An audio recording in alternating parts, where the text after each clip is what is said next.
Welcome back to Olympia classes guys. कैसे हैं आप लोग? आई होप आप लोग घर पर होंगे, स्वस्थ होंगे, सुरक्षित होंगे। तो चलिए शुरू करते हैं हम लोग ओलंपिया क्लासेस का। चैनल का क्या नाम है आपका? Olympia classes. और चलिए तो शुरू करते हैं क्लास 11th का। ठीक है, क्लास 11th में बेसिकली हमने डायमेंशन से रिलेटेड जो भी चीज़ें थी उनको हमने देख लिया है। अब क्या करते हैं कि एक जो है एक महत्वपूर्ण टॉपिक है सार्थक अंक। सार्थक अंक है तो हम उसे क्लियरली पढ़ना चाहते हैं और पढ़ते हैं। तो ठीक है, हेडिंग डालिएगा सिग्निफिकेंट डिजिट।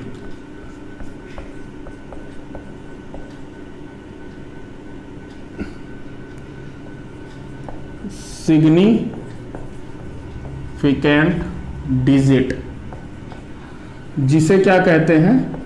सार्थक अंक। क्या कहते हैं? सार्थक अंक। देखें, दिख रहा? जी हाँ, बहुत बढ़िया दिख रहा है। चलिए तो देखिए सार्थक अंक किसे कहते हैं कि देखिए जैसे आपने किसी को मापा, किसी को मेजर किया, किसी को नापा, तो क्या कहते हैं कि किसी माप के विश्वसनीय एवं निश्चित अंक। पहले बात समझिए, पहले लिख लीजिए फिर समझते हैं। लिखिएगा किसी माप के विश्वसनीय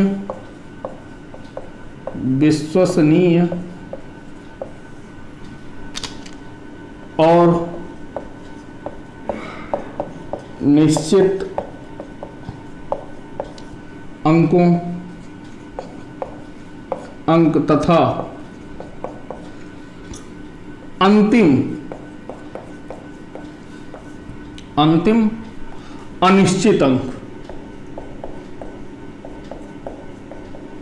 अनिश्चित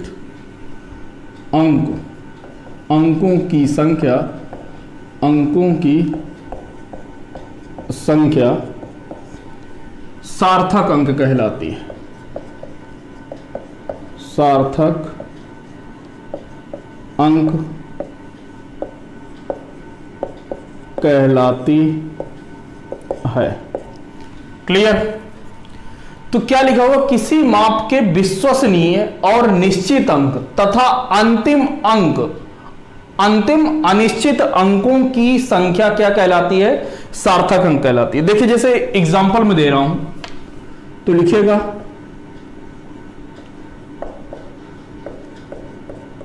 उदाहरण के लिए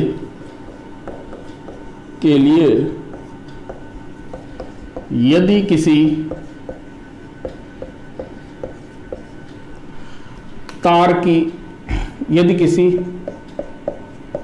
तार की लंबाई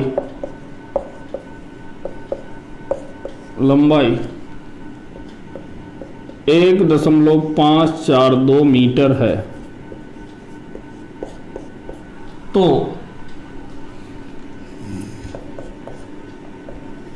इसमें निश्चित अंक।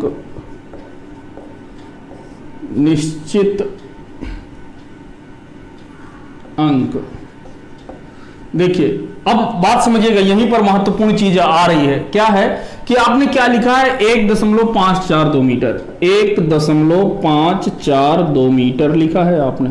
क्लियर है?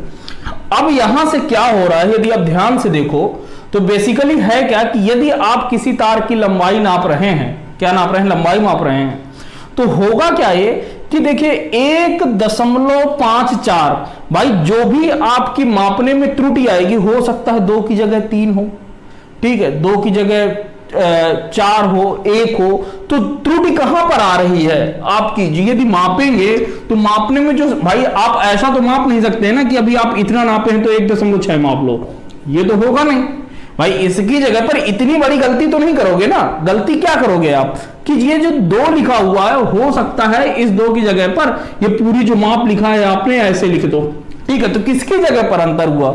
ये अंतिम वाले पर। तो इस वजह से अंतिम अंक को क्या कहते हैं? अनिश्चित अंक। अंतिम अनिश्चित अंक, अंतिम नहीं सॉरी, ये प्रथम अनिश्चित अंक होगा तथा प्रथम अनिश्चित अंक। तो भाई पहला अनिश्चित अंक तो यही होगा ना, मान के चलो कि अब इससे आगे कोई माप रहा है तो बात अलग है, ठीक है। तो यहां पर सबसे बड़ी गलती हमारी कहां पर हो सकती है, पहली गलती कि इस वाले भाई ये 3 डिजिट तो आपके फिक्स होंगे भाई, यदि आप कोई स्केल से नापोगे तो हर कोई इतना तो मापेगा, गलती कहां पर कर सकता है, इस 2 वाले पर। तो 2 से 3 नाप सकता है, 2 को 1 माप सकता है, या 2 को जो है आपका 4 माप सकता है। तो गलती कहां पर आ रही है, 2 पर, यानी कि ये 3 अंक क्या है, 1.54 क्या है, ये आपके निश्चित अंक है, क्या है, निश्चित अंक है। तो यही कह रहा है कि उदाहरण के लिए यदि किसी तार की लंबाई कितनी है, 1.542 मीटर है, तो इसमें निश्चित अंक कितने हैं, निश्चित अंक हैं आपके 1, 5, 4, क्या है, 1, 5, 4 हैं आपके, क्या है, निश्चित अंक है, ठीक है। तथा अनिश्चित अंक, तथा प्रथम अनिश्चित अंक क्या है, प्रथम अनिश्चित अंक 2 है, 2 है, ठीक है। तो अतः इसमें सार्थक अंकों की संख्या, अतः इस माप में, इस माप में सार्थक अंकों की संख्या क्या हो जाएगी, 3 ये अंक हो गए और 1 ये अंक, तो कितनी हो जाएगी, सार्थक 4 हो गए। क्लियर कि भाई देखिए सार्थक अंक एक्चुअली बताता क्या है कि आप किसी चीज को कितना एक्यूरेटली माप सकते हो, कितना एक्यूरेटली माप सकते हो, ठीक है। जैसे आपने किसी चीज को मापा कि आपने एक को ये लंबाई है, मैं इसको माप रहा हूं कि ये आपका मान के चलो कि 169.523 सेंटीमीटर है, कितना है, इतना सेंटीमीटर है। तो यार आप यदि क्लियरली देखोगे तो यदि मैं इसे सेंटीमीटर के मिलीमीटर के स्केल से नापूंगा, जो आपकी जो पटरी होती है, जो पटरी होती है भाई, आप खींचते नहीं हो वो पटरी, 6 इंच की जो पटरी आती है, ठीक है, यदि उस पटरी से मापो तो मिलीमीटर मापती है, यानी कि उसमें क्या त्रुटि हो सकती है, उसमें जो त्रुटि शुरू होगी ना वो आपकी यहां से शुरू हो जाएगी, कहां से, यहां से। तो प्रथम अनिश्चित अंक क्या हो जाएगा, ये वाला, तो ठीक है। अब वो बात अलग है, ठीक है ना, तो ये हम ऐसे निकालेंगे, क्लियर भाई, कोई दिक्कत नहीं होनी चाहिए। तो बात समझ में आना चाहिए कि उदाहरण के लिए यदि आप किसी तार की लंबाई को कितना माप रहे हो, 1.542 सेंटीमीटर माप रहे हो या मीटर माप रहे हो, तो इसमें जो संख्या है 1.54, ये तो सबको ही माप लेगा, लेकिन ये जो 2 है ना, हो सकता है कोई 2 की जगह 1 लिखे, माप कर लिखे, या 2 की जगह, क्योंकि देखिए हम लोग आदमी है ना, ठीक है, वो हम एक्यूरेट नहीं माप कर सकते, तो कुछ ना कुछ गलती होगी। तो वही गलती जो है आगे हम एरर के रूप में पढ़ेंगे, त्रुटि के रूप में, ठीक है। लेकिन उसके पहले आज हम सार्थक अंक देख रहे हैं, तो वही है। तो देखिए ध्यान से समझिएगा कि पहले जो अनिश्चित अंक, पहले जो निश्चित अंक होंगे वो प्लस पहला जो है अनिश्चित अंक, इनको सबको मिलाकर यही इन अंकों की संख्या क्या कहलाती है, सार्थक अंक कहलाती है, ठीक है। छाप लो भैया, लिख लो पहले, तो फिर आगे चले इसकी विशेषताएं, उससे विशेषताएं देखेंगे, तो पहले लिख लो इसे। अब हम बेसिकली क्या देखेंगे, सार्थक अंकों की विशेषताएं। तो इसी में हेडिंग डालिएगा, सार्थक अंकों की विशेषताएं, सार्थक अंकों की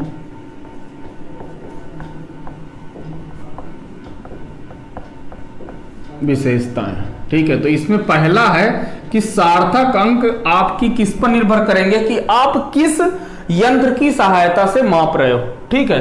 तो लिखिएगा सार्थक अंक, पहला है सार्थक अंक यंत्र की अल्पमत मान पर निर्भर करते हैं, अल्पमत मान यानी कि लीस्ट काउंट, लीस्ट काउंट पर निर्भर करते हैं, निर्भर करते हैं, ठीक है। किस पर निर्भर करते हैं, अल्पमत मान पर निर्भर करते हैं। भले बात समझिएगा कि जैसे यही इसी को है कि उदाहरण के लिए लिख लो कि यदि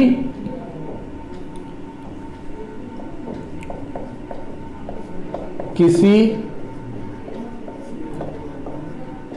तार की लंबाई को अलग अलग यंत्रों से मापा जाता है, यंत्रों से मापा जाए, जिनके अल्पमत मान अलग अलग हों, अल्पमत मान अलग अलग हों, तो इसके लिए इनके सार्थक अंक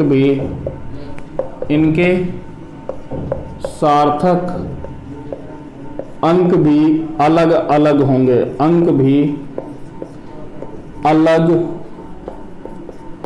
अलग होंगे। देखो अल्पमत मान का क्या मतलब है? अल्पमत मान का मतलब है कि आपने कोई एक स्केल लिया तो कितनी कम से कम दूरी आप उससे एग्जैक्टली माप कर सकते हो, मेजर कर सकते हो, वो क्या कहलाता है? अल्पमत मान। जैसे कि आपकी 6 इंच की जो पटरी होती है, जो 6 इंच की जो पटरी होती है, ठीक है, यानी कि उस पर जो है आपका कुछ ऐसी लाइनें खींची होती हैं और एक के बीच में शायद 10 लाइनें होती हैं। कितनी होती हैं? 10 लाइनें होती हैं।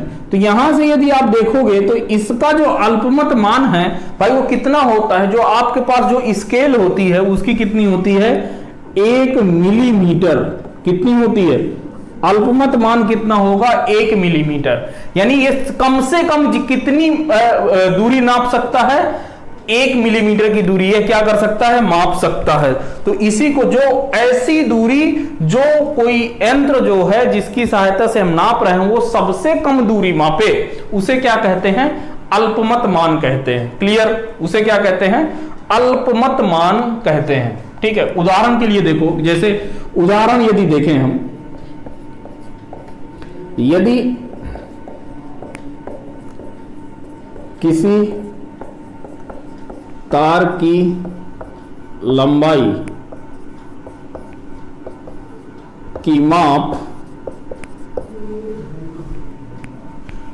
स्क्रू गेज की सहायता से, स्क्रू गेज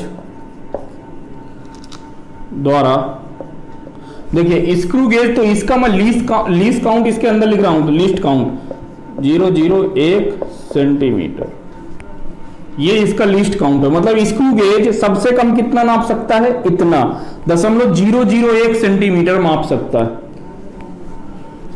स्क्रू गेज कितना नाप रहा है? मान के चलो कि 1.542, वही वाला सेंटीमीटर। ठीक है, तथा वर्नियर कैलिपर्स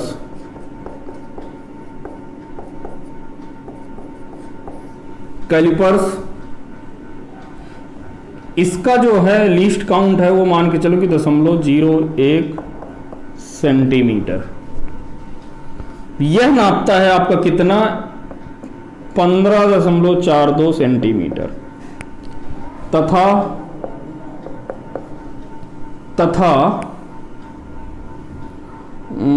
मीटर गेज, मतलब एक मीटर स्केल, मीटर गेज, इसका जो है 0.1 सेंटीमीटर इतना नाप सकता है।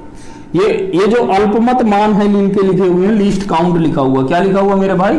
लीस्ट काउंट लिखा हुआ है कि मतलब ये जो मीटर गेज है ना, ये सबसे छोटी दूरी कितनी माप सकता है? 0.1 सेंटीमीटर की। कितनी माप सकता है? 0.1 सेंटीमीटर की। जो वर्नियर कैलिपर्स है ये कितनी दूरी माप सकता है? सबसे कम से कम तो 0.01 सेंटीमीटर की। इसी तरीके से जो आपका स्क्रू गेज है वो कितना नाप सकता है? 0.001 सेंटीमीटर की मापते हैं। तो यहां से ये जो मापता है इसकी माप आ रही है आपकी 154.2। कितनी आ रही है? सॉरी, ये कितना नापा है? इसने इतना नापा है, यानी कि यह इसमें 2 अंक बाद दशमलव के 2 अंक बाद जो है, मतलब कुल मिला के ये जो मापेगा, इसका जो माप रहे हैं, तो ये जो लंबाई मापा ना हमने, इससे जो लंबाई मापेंगे वो कितना सेंटीमीटर आ जाएगी? 1542 सेंटीमीटर। क्लियर? ध्यान से समझना भाई, इससे जो तार की जो लंबाई थी, पहले वाला का उदाहरण की लिख लिया कि तार की लंबाई जो है उसको इतना है, ठीक है। यदि स्क्रू गेज से मापेंगे तो वो इतने सेंटीमीटर मापेगी, ठीक है, क्योंकि वो मतलब 3 अंक तक माप सकती है, तो इतना माप लेगी वो। फिर कह रहा है कि यदि वर्नियर कैलिपर्स से मापें, किससे मापें? वर्नियर कैलिपर्स से यदि मापें तो ये कितना माप सकता है? ये तो भैया दशमलव के 2 अंक बाद तक नाप सकता है ना, तो कितना हो जाएगा? ये नापेगा आपका 1 दशमलव, कितना नापेगा? 1.52। कितना मापेगा?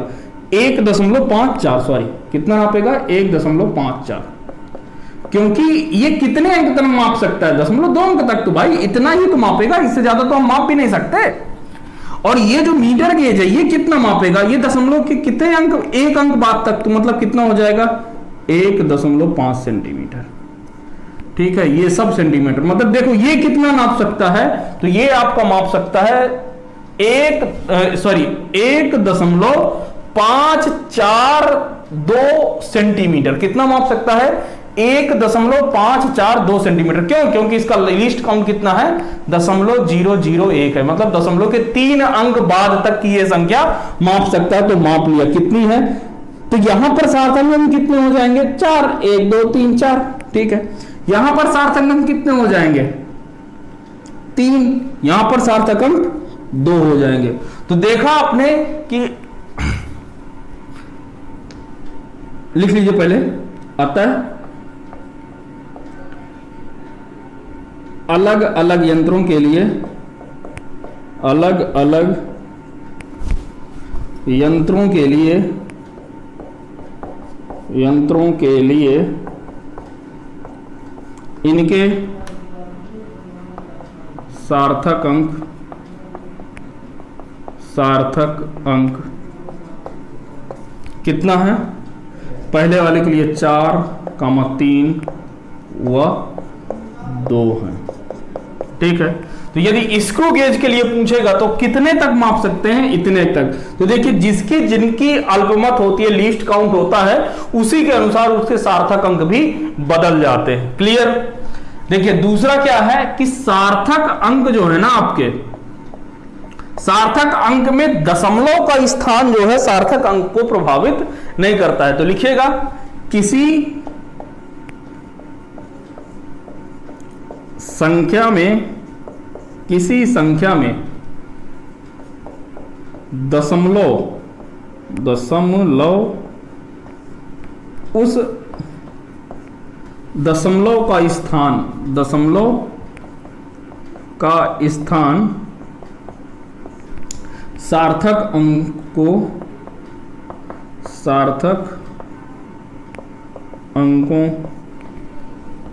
को प्रभावित नहीं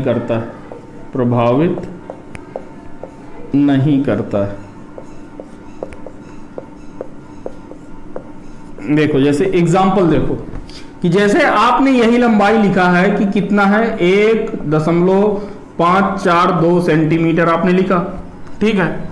तो अब आप यहां से यदि देखो तो आप कुछ भी कर सकते हो ना भाई। यहां पर आपके सार्थक अंक कितने हो गए? 4। लेकिन यदि मैं इसी को लिख दूं कि कितना है, 15.42 सेंटीमीटर, ठीक है। तो यहां पर भी भाई देखिए दशमलव का स्थान तो आपने चेंज कर दिया है, लेकिन सार्थक अंक कितने? अभी भी 4 हैं, ठीक है। यदि मैं इतना लिख दूं तब भी आपके सार्थक अंक कितने हैं? ये तो अभी भी 4 ही हैं, ठीक है। तो दशमलव का स्थान बदलिए, उससे कोई फर्क नहीं पड़ता है। दूसरी बात, यदि इसका मतलब यह है कि यदि आप किसी भौतिक राशि के मात्रकों को बदलने से, ठीक है, लिखना चाहो तो लिख सकते हो। इसका मतलब यह भी है कि किसी भौतिक राशि के मात्रकों को बदलने से सार्थक अंक पर कोई प्रभाव नहीं पड़ता है, सार्थक अंक पर कोई प्रभाव नहीं पड़ता है। छाप लो भाई।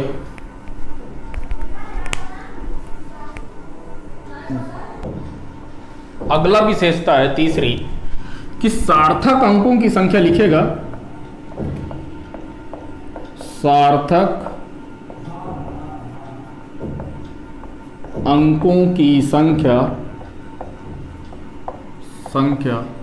माप की यथार्थता का बोध कराती है। यथार्थता या यथार्थता कैसे लिखते हैं, जैसे भी लिखते हो लिख लो यार। यथार्थता का बोध कराती है। इसका मतलब समझो कि ये क्या कह रहा है, ये क्या कहना चाह रहा है। इसका मतलब यह है कि भैया जिसके जितने अधिक सार्थक अंक होंगे, ठीक है, जिस माप के जितने अधिक सार्थक अंक होंगे वह माप उतनी अधिक एक्यूरेट होगी, मतलब वह मात्रा जो है उतनी ही ज्यादा अच्छी होगी, उसकी माप में त्रुटि उतनी ही कम होगी। तो जिस अंकों की संख्या, जिस मतलब जो भौतिक राशि जो आपकी दी हुई है जो माप, यदि उसमें सार्थक अंकों की संख्या अधिक है तो वह अधिक यथार्थ होगी, मतलब वह अधिक अच्छी मानी जाएगी। और जिसमें मतलब उसमें त्रुटि कम होगी, और जिसमें सार्थक अंकों की संख्या कम होगी उसमें त्रुटि होने की संभावना, एरर होने की संभावना उतना ही अधिक है। तो लिखिएगा, किसी भौतिक राशि में जितने अधिक सार्थक अंक होंगे, वह उतनी ही शुद्ध माप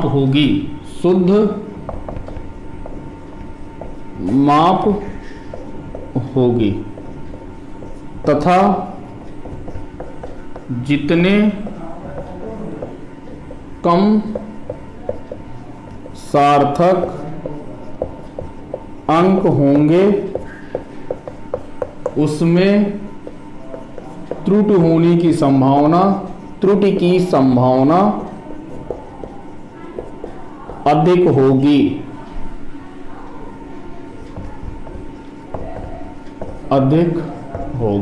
जैसे उदाहरण से समझते हैं, ठीक है ना।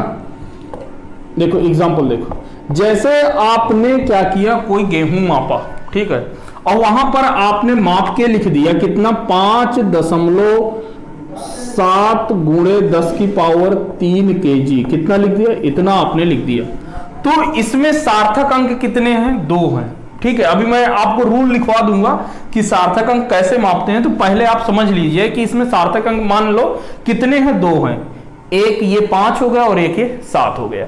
मतलब इसमें आप जो है सबसे कम क्या माप सकते हैं, 0.1 गुणे 10⁻³ kg, इतना आप माप सकते हैं। मतलब सबसे कम जो आप माप सकते हैं वो कितना माप सकते हैं, 100 kg। कितना माप सकते हैं, 100 kg। यानी कि इसमें से यदि कोई आप इतना माप रहे हो तो इसमें से 100 किलो का झोल आ जाएगा। बात समझ रहे हो, कितने का झोल आएगा, 100 किलो का।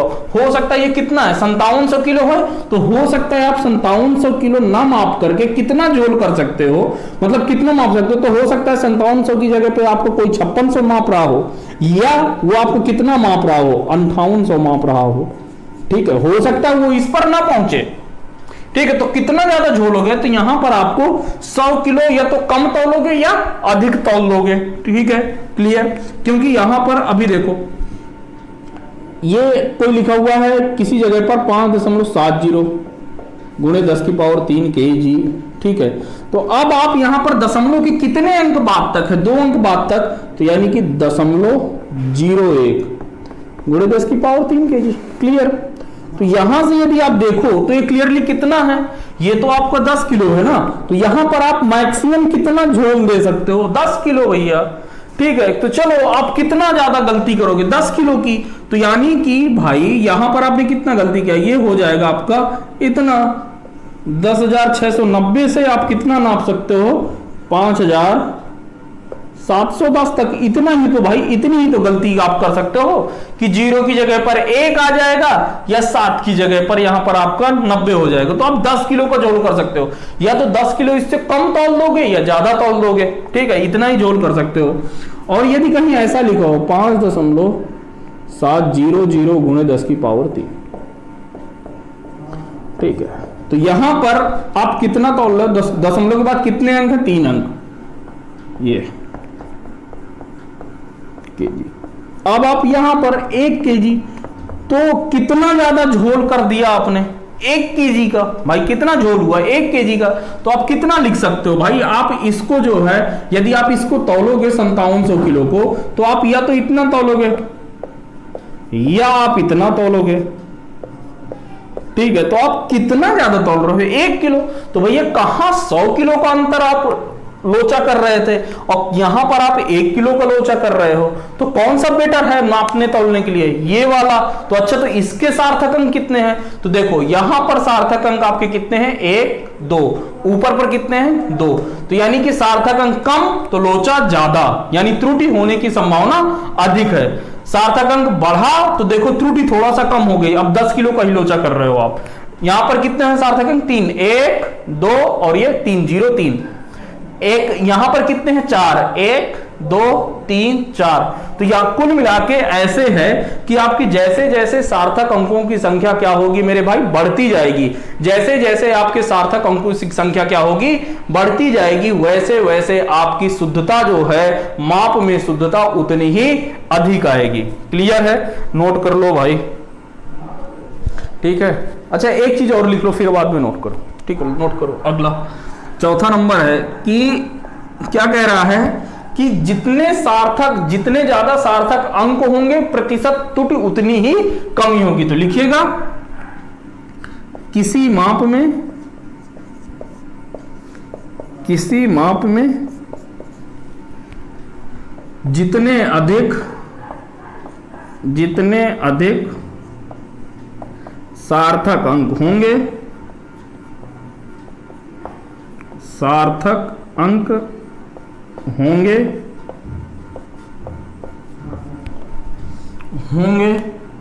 उस माप की प्रतिशत त्रुटि उतनी ही कम होगी। प्रतिशत त्रुटि उतनी ही कम होगी, उतनी ही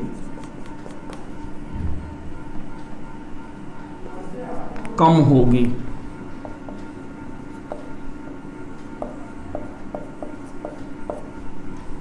अब देखो यहां पर आप कितने का लोचा कर रहे थे, इतने का। ठीक है, तो चेंज इन मेजरमेंट, तो परसेंटेज एरर में लिखे दे रहा हूं, परसेंटेज आर प्रतिशत त्रुटि माप में जो लिख रहे हो वो कितना है, वो 100 केजी है। तो कितना लिख दो, 100। और आप अधिकतम माप कितना रहे हो, आप माप रहे हो 1000 नाप रहे हो ना, गुणे 100। तो यहां से देखो कपाच कपाच कपाच कपाच कट गया, यानी कि आप यहां पर कितने का लोचा कर रहे हो, 0.1। ठीक है, ये इतने परसेंट आपकी प्रतिशत त्रुटि आई। ठीक है, लेकिन जैसे ही आप इसकी प्रतिशत त्रुटि करोगे, ठीक है, ये वाले की निकालो, तो इसमें से आप कितना मिनिमम मान सकते हो, 10। अधिकतम कितना माप रहे हो, 1000, गुणे तो 100 करोगे क्योंकि प्रतिशत निकाल रहे हो। खपाच कपाच कट गया, ये कट गया।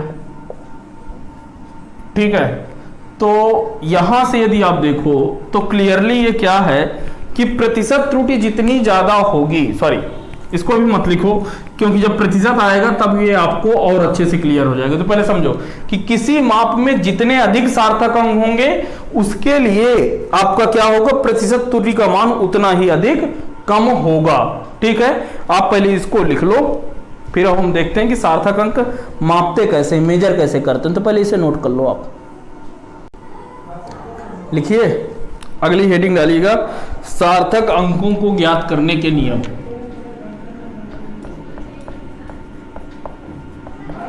सार्थक अंकों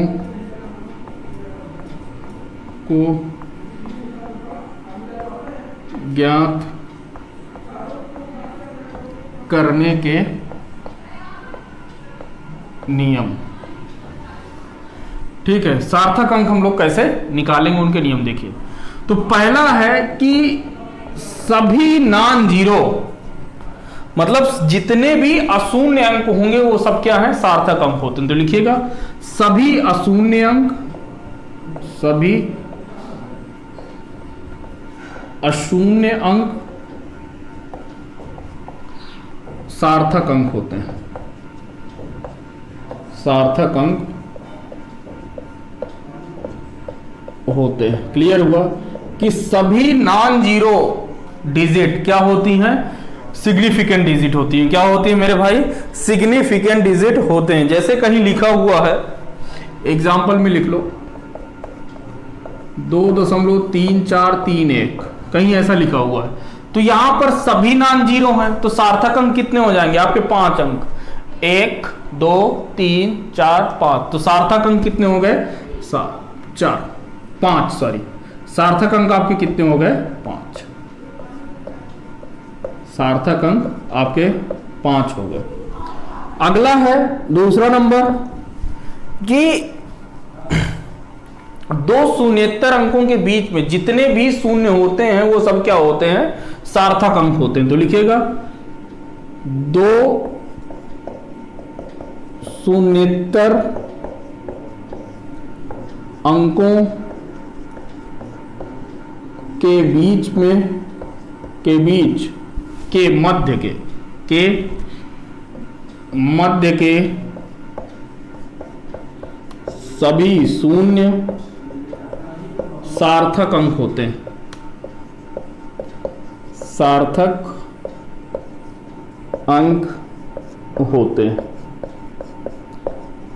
ठीक है, यदि कहीं आपका एग्जाम्पल देखो कि यदि कहीं आपका इतना लिखा हुआ है 2.300001, तो अब आप यहां पर कितने सार्थक अंक हो जाएंगे, तो ये दो अंकों के बीच में शून्य है ना, ये जो 4 शून्य है कहां पर है, 2 अंकों के बीच में है, तो जितने भी शून्य हैं वो सब सार्थक अंक में काउंट होंगे। तो कितने काउंट हो जाएंगे, तो सभी नॉन जीरो वाले तो वही हैं शून्य अंक, जीरो भी आ गए तो कितने हो गए, 1 2 3 4 5 6 7। तो सार्थक अंक कितने हो जाएंगे आपके, 7। सार्थक अंक आपके हो जाएंगे 7। नोट करो। अब एक चीज और है कि बाईं ओर के सभी शून्य, लिखिएगा, बाईं ओर के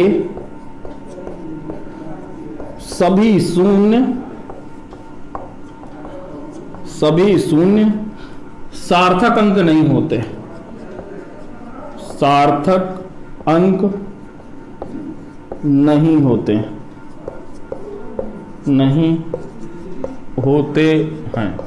तो यदि कहीं आपका कुछ ऐसा लिखा हुआ है, जैसे मान के चलो कि 0.0035, तो यहां पर सार्थक अंक कितने हैं, 2, क्योंकि बाईं ओर जितने भी जीरो वो कहां पर हैं, बाईं ओर हैं। तो यहां पर सार्थक अंक कितने हो जाएंगे आपके, 2। सार्थक अंक कितने हो गए आपके, 2। ठीक है। चौथा क्या है कि दाईं ओर के सभी शून्य क्या होते हैं, सार्थक होते हैं। लिखो, दाईं ओर के सभी शून्य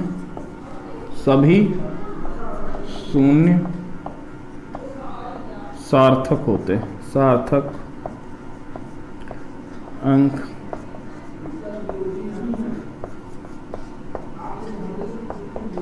होते हैं। जैसे एग्जाम्पल देखो, कहीं कुछ लिखा हुआ है ऐसे 30.000, तो यहां पर सार्थक अंक कितने हो गए, 1 2 3 4 5। तो दाईं ओर जितने भी जीरो लगे होंगे वो सब सार्थक अंक में काउंट होंगे। तो लिखो सार्थक अंक कितने, सार्थक अंकों की जो संख्या हो जाएगी वो आपकी कितनी है, 5। नोट कर लो तो फिर आगे बढ़े। नोट करो भैया। चलिए अगला लिखिएगा 5वां नंबर, लिखिएगा यदि कोई एक्सपोनेंशियल टर्म में लिखा है, एक्सपोनेंशियल टर्म में लिखा है तो केवल आंकिक मान ही, तो केवल आंकिक मान ही सार्थक अंक देंगे, सार्थक अंक देंगे। देखो एग्जाम्पल देखो, सार्थक अंक होंगे।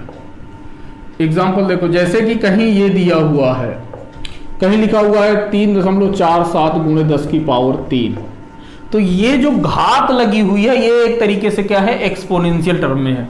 तो क्या काउंट होंगे, केवल ये तीनों डिजिट क्या होंगे, काउंट होंगे, ये काउंट नहीं होगा। तो सार्थक अंक आपके कितने हो जाएंगे,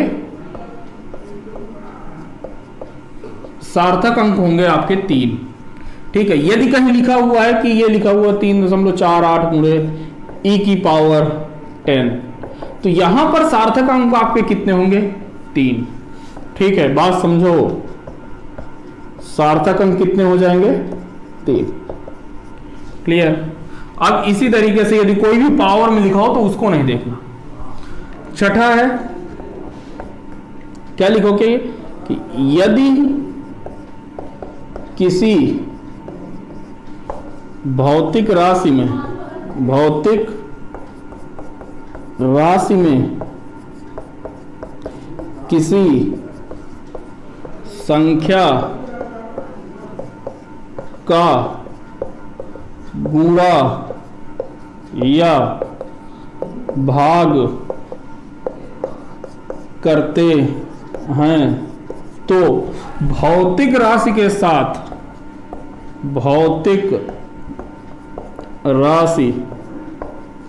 साथ लिखे आंकिक मान ही सार्थक अंक देंगे, सार्थक अंक देंगे। जैसे उदाहरण देख लो, जैसे मान के चलो कि आपने 25 का मल्टीप्लाई किया है किसी जो सिलेंडर होता है, पिस्टन सिलेंडर अरेंजमेंट होता है। पिस्टन सिलेंडर अरेंजमेंट बेसिकली कहां पर लगा रहता है, ये आपके मोटरसाइकिलों वगैरह में लगा रहता है। तो यहां पर इसका मान के चलो कि वॉल्यूम कितना है, 1.78 सीसी क्यूबिक सेंटीमीटर। क्या होता है, सीसी का क्या मतलब है, क्यूबिक सेंटीमीटर, मतलब ये क्या बताता है, आयतन बताता है, वॉल्यूम बताता है। तो यहां से भैया ये क्या है, 25 तो आंकिक मान किसी संख्या का हम गुणा कर रहे हैं ना, तो इसके लिए क्या जिम्मेदार है, केवल ये भौतिक अंक जो क्या है, जो भौतिक राशि के साथ लगे हुए हैं। तो सार्थक अंक कितने हो गए, सार्थक अंक आपके कितने हो गए, 3। ठीक है, भाग करो या गुणा करो, बात एक ही है। क्लियर है। अगला है कि यदि आप जो है कैलकुलेशन कर रहे हो, लिखो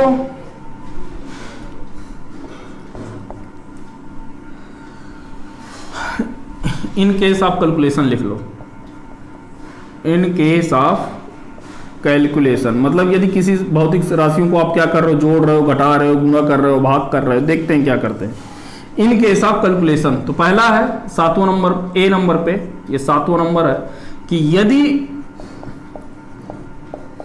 किन्हीं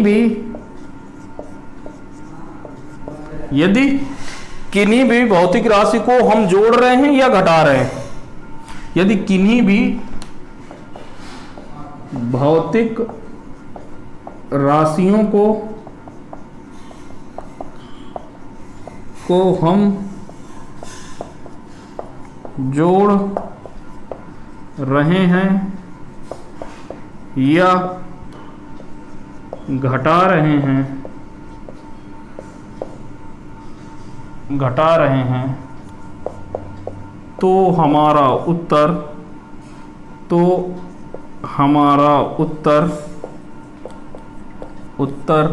सबसे कम सार्थक अंक के साथ होगा। जैसे देखो, अब जैसे कि मान के चलो कि कोई जो भौतिक राशि है, उदाहरण देखो, उदाहरण में क्या है कि आपने किसी भौतिक राशियों को जोड़ा, तो यहां से आप जो है जोड़ रहे हो, तो मान के चलो कि कोई भौतिक राशि कितनी है 3.2114, ठीक है, फिर है 0.23, फिर आप जोड़ रहे हो 1.112 को, तो यहां से जब आप जोड़ोगे तो कितना आ जाएगा, ये 4, ये 3, ये 3 2 5, 5.4, ठीक है। अब तो ये आपका इतना रहा जोड़ने के बाद, ठीक है, इनको आपने क्या किया है, जोड़ा है। तो जब आप इनको जोड़ रहे हो तो आपका आंसर किसके साथ जाएगा, देखिए कि जब आप जोड़ रहे हैं भौतिक राशियों को, तो देखो कि सबसे कम सार्थक अंक किसके हैं, तो ऊपर वाले कितने सार्थक अंक है, 1 2 3 4 5, ऊपर वाले कितने सार्थक अंक है, 5, बीच वाले कितने हैं, ये 0 तो आगे लगा हुआ ना, बाईं ओर के सार्थक अंक 0 जो होते हैं वो सार्थक अंक में काउंट नहीं होते हैं, तो वो हट गया, तो कितने सार्थक अंक बचे, 1 2, तो बीच में कितने हैं, 2, और यहां पर नीचे पर कितने हैं, 1 2 3 4, तो नीचे वाले के 4 हैं, तो हमारा जो आंसर होगा किसके साथ जाएगा, सबसे कम, तो सबसे कम कौन सा है, 2, ये, इसके कितने सार्थक अंक हैं, 2, तो आता है इसका आपका आंसर कितना लिखोगे, 4.55, कितना लिखोगे, 4.55, ठीक है, तो यही होगा, क्योंकि इसके सबसे कम सार्थक अंक हैं। तो देखो यहां पर आपके सार्थक अंक 3 हो गए, लेकिन दशमलव के बाद कितने हैं, दशमलव के बाद यहां पर 2 ही अंक हैं, तो सबसे कम इसी के साथ जाएगा। क्लियर हुआ, नोट कर लो, तो फिर गुणा वाला भी हम लोग बताएं, नोट करिए इसे। अब इसमें अगला वाला देखिए कि लिखिएगा गुणा या भाग के लिए, गुणा या भाग के लिए भी उत्तर दशमलव के बाद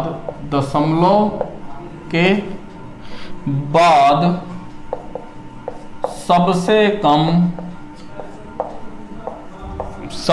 कम अंक के साथ जाएगा, अंक के साथ होगा, ठीक है। जैसे उदाहरण देखो, उदाहरण क्या कह रहा है कि जैसे आपने गुणा किया 3.1143 का, किससे आपने गुणा किया है, गुणे 1.23, तो यदि आप इनका गुणा करके देखोगे तो ये बेसिकली कितना आएगा, ये आएगा 3.830589, इतना आएगा। तो देखो ऊपर वाले पर कितने सार्थक अंक हैं, 5 हैं, 1 2 3 4 5, नीचे वाले पर कितने हैं सार्थक अंक, 3, तो किसके साथ चलोगे, 3 अंक के साथ, तो कितना आ जाएगा, ये वाला, ये 0 तो आपका है, लेकिन 0 यहां पर काउंट नहीं होगा, ध्यान समझो पहले, ये आपका इतना आंसर आ रहा है, ठीक है। तो हमारा जो उत्तर होगा वो किसके साथ जाएगा, यहां पर, तो आंसर क्या लिखोगे, 3.83, बस ये चीजें हैं, ठीक है। अब देखो एक आपके लिए क्वेश्चन है,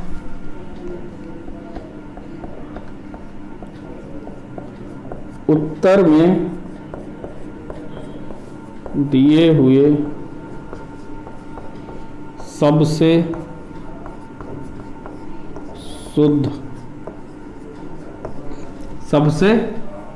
शुद्ध माप को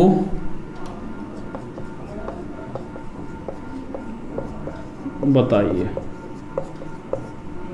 जैसे आपका दिया हुआ है पहला,